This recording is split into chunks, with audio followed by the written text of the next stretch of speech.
Itay. Oh, Apo, ba't mo ako tinatawag? Itay, kasi meron po akong napansin sa aso. Oh, ano na naman napapansin mo sa mga aso na yan?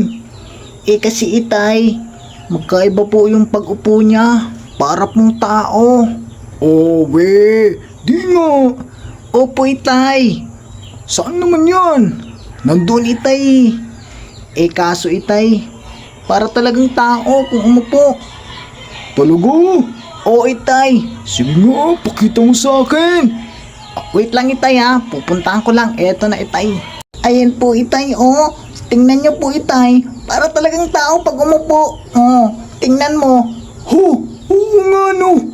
Talagang parang tao, grabe kakaibang aso na yan. Di ba, itay? Sabi ko sa iyo, parang tao talaga pag umupo eh. Oo nga no. Sige, lapitan mo ng camera. Ayan oh. Ayan. Ay grabe. First time ko makakita ng ganyan. Kaya nga po, itay, no. Naniwala ka na. Sabi mo namang lulukuhin kita. Hindi na. Ano ka ba?